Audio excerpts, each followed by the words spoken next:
Hello बच्चों, 12th class में बच्चे जो रिड्यूस सिलेबस था उसके बारे में बोल रहे थे कि सर एक वीडियो बना दीजिए, उस पर थोड़ी बात समझ में कम आ रही है वहाँ से, तो उससे रिलेटेड वीडियो मैं आपको दे रहा हूँ। एक बात का बेटा ध्यान रखो कि जो भी हमारा पोर्शन रिड्यूस हुआ है उसमें प्रैक्टिकल का भी पोर्शन रिड्यूस हुआ है और थ्योरी का भी पोर्शन रिड्यूस हुआ है, लेकिन जो मेजर इम्पैक्ट है वो थ्योरी के पोर्शन में हमें देखने को मिलता है एग्ज़ाम में, क्योंकि जो 70 मार्क्स में था उसमें से 3 मार्क्स के 3 यूनिट डिलीटेड है, मतलब 9 मार्क्स के चैप्टर को पूरी तरीके से डिलीट कर दिया गया है। तो वो नंबर जो होंगे वो बचे हुए चैप्टर्स में कहीं ना कहीं ऐड कर दिए जाएंगे बोर्ड में एग्ज़ाम में। तो अब देखते हैं कि कौन कौन सी यूनिट्स डिलीटेड हैं। तो आप जानते हो कि आपका जो टोटल सिलेबस है बेटा 3 पोर्शन में डिवाइडेड था। फिजिकल केमिस्ट्री के चैप्टर थे, chapter number 1 to 5 physical chemistry का पोर्शन में आता था। चैप्टर नंबर 6 से चैप्टर नंबर आप फर्स्ट पोर्शन में जितने भी चैप्टर आते थे, चैप्टर नंबर 9 तक, 6 से लेकर 9 तक ये इनऑर्गेनिक केमिस्ट्री के पोर्शन में आता था।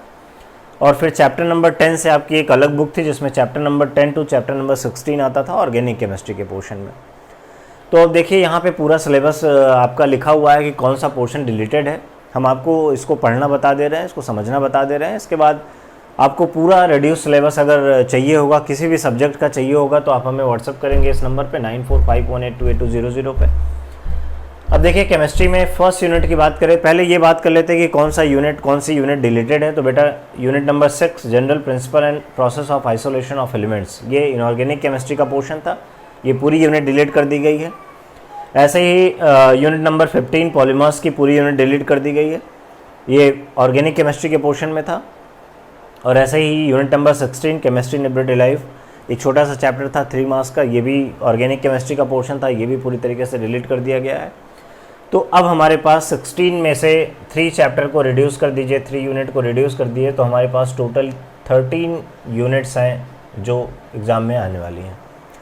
अब बची हुई इन 13 यूनिट्स में से हर यूनिट में कुछ ना कुछ डिलीट किया हुआ है, ठीक है। तो हम आपको बता दे रहे हैं कि कैसे आप ये अपनी बुक में कैसे उसको पेंसिल से कट कर दोगे आप जो भी यूनिट डिलीटेड है। जैसा सॉलिड स्टेट की बात करें, फर्स्ट यूनिट की बात करें, तो देखिए इसमें electrical and magnetic property deleted है। इसमें जो हमें बैंड थ्योरी पढ़नी थी वो डिलीट कर दिया गया है। जो कंडक्टर्स पढ़ने थे, सेमी कंडक्टर्स पढ़ने थे, इंसुलेटर्स पढ़ने थे, NMP type of semi conductor पढ़ना था, वो सारा कुछ डिलीट कर दिया गया है, ठीक है। तो उसके पहले वाला जो पोर्शन है, मतलब इलेक्ट्रिकल एंड मैग्नेटिक प्रॉपर्टी के पहले वाला जो पोर्शन है वहाँ तक हमें पढ़ना है, ठीक है ना, फर्स्ट चैप्टर में। सेकेंड चैप्टर सॉल्यूशन में तो एबनॉर्मल मोलर मास और वेंट ऑफ फैक्टर जो मोस्ट इंपॉर्टेंट पोर्शन था, जहाँ से एग्जाम में हर बार एक न्यूमेरिकल आता था, उसी को डिलीट कर दिया है। तो सॉल्यूशन चैप्टर में अब कहाँ तक आएगा, ये आएगा कोलिगेटिव प्रॉपर्टीज़ तक, कोलिगेटिव प्रॉपर्टीज़ तक आपको मिलेगा। इसके बाद जो एबनॉर्मल मोलर मास था, यानी जो आपने पढ़ा था वेंट ऑफ फैक्टर जो आई इंट्रोड्यूस करते थे, उससे रिलेटेड जो भी टॉपिक था, जो भी न्यूमेरिकल्स थे, टॉपिक था, वो पूरी तरीके से डिलीट कर दिया गया। तो सॉल्यूशन चैप्टर भी समझ गया। इलेक्ट्रोकेमिस्ट्री में बेटा लेड एक्यूमुलेटर्स जो था, फ्यूल सेल था, कोरोजन था, इलेक्ट्रोलिसिस था, ड्राई सेल थी, ये सब कुछ खत्म है। उसके पहले वाले जो पोर्शंस हैं वही हमें एग्जाम में पूछे जाएंगे। तो ये चैप्टर तो समझिए कि एकदम आधा हो गया चैप्टर इलेक्ट्रोकेमिस्ट्री का, और न्यूमेरिकल बेस्ड चैप्टर था मोस्टली। तो अब समझिए कि न्यूमेरिकल्स जो बचे हुए हैं वो आपके नेक्स्ट इक्वेशन मोस्ट इंपॉर्टेंट हो जाएगा, यहाँ पे अब और ज़्यादा इंपॉर्टेंट हो जाएगा, हर बार पूछा जाएगा, क्योंकि वही ज़्यादा इंपॉर्टेंट पोर्शन में वही बचा हुआ है। तो अब इलेक्ट्रोकेमिस्ट्री से नंबर पाना और आसान हो गया आपके लिए। केमिकल काइनेटिक्स ये भी न्यूमेरिकल बेस्ड चैप्टर था, इसमें जो थ्योरेटिकल पोर्शन थोड़ा सा था, कोलिजन थियरी, और उसके बाद वाले जो पोर्शन थे उसको हटा दिया है। तो अब केमिकल काइनेटिक्स में भी न्यूमेरिकल वाला पोर्शन ही केवल बच रहा है। कोलिजन थियरी जो थी उसके बाद वाले जो पोर्शन थे पूरी तरीके से हटा दिया। सरफेस केमिस्ट्री में इमल्शन और उसके बाद के पोर्शन को हटा दिया। इमल्शन पढ़ते थे, वहाँ पे एक यूनिट थी, वहाँ पे उस यूनिट में एक पोर्शन था इमल्शन, और उसके बाद के काफ़ी कुछ था चैप्टर में थ्योरेटिकल, वो पूरा हटा दिया है। ये चैप्टर पूरी तरीके से थ्योरेटिकल था, सरफेस केमिस्ट्री बहुत बेहद आसान चैप्टर था। तो इमल्शन के बाद का पोर्शन हटाया है, तो काफ़ी कुछ आसान हो जाएगा आपके लिए। तो ये रीड करने का तरीका है, इसको कैसे आप समझ पाओगे क्या क्या हटाना है, उसको जो भी हटाना होगा उसको पेंसिल से कट कर लोगे अपनी कॉपी बुक में, ठीक है।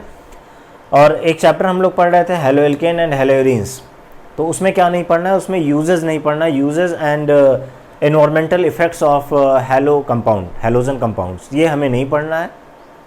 केवल हमें हेलोएल्केन हेलोएरीन की प्रॉपर्टीज़ पढ़नी है, प्रिपरेशन पढ़नी है, उनसे रिलेटेड रिएक्शंस पढ़ने हैं। बाकी उसके जो यूज़ थे, इन्वायरमेंटल इफ़ेक्ट थे, मतलब डीडीटी वगैरह जो पढ़ना होता था वो सब हमें अब नहीं पढ़ना है हेलोइल्केन हेलोइरीन में। और इसका पूरा रेड्यूस सिलेबस अगर आप चाहेंगे तो आप हमें इस नंबर पे व्हाट्सएप करेंगे, आपको हम यहाँ से प्रोवाइड कर देंगे पूरा रेड्यूस सिलेबस। अब बता दिया है रीड करने का तरीका, तो आपको आसानी हो जाएगी कैसे हमें पढ़ना है इसको, कैसे हम कौन सा पोर्शन डिलीटेड है कैसे जान पाएंगे। तो बाकी बचे हुए पोर्शन को आप बुक में रहने देंगे, बाकी को पेंसिल से आप अपना एक साइन बना लेंगे कि ये वाला डिलीटेड पोर्शन है। और प्रैक्टिकल में भी जो पोर्शन डिलीटेड है वो भी हम आपको पीडीएफ में सेंड कर देंगे, तो इससे रिलेटेड कोई दिक्कत नहीं आएगी। और किसी भी सब्जेक्ट का अगर आपको पीडीएफ चाहिए सिलेबस रिडक्शन से रिलेटेड, तो आप हमें बोलिएगा, इस नंबर पे आपको वो मिल जाएगा, ठीक है। और 11th क्लास के बच्चे अगर चाह रहे हैं पीडीएफ, तो वो भी हमें मैसेज कर देंगे, उनको भी मिल जाएगा, ठीक है। तो कोई दिक्कत होगी तो बताइएगा। Thank you.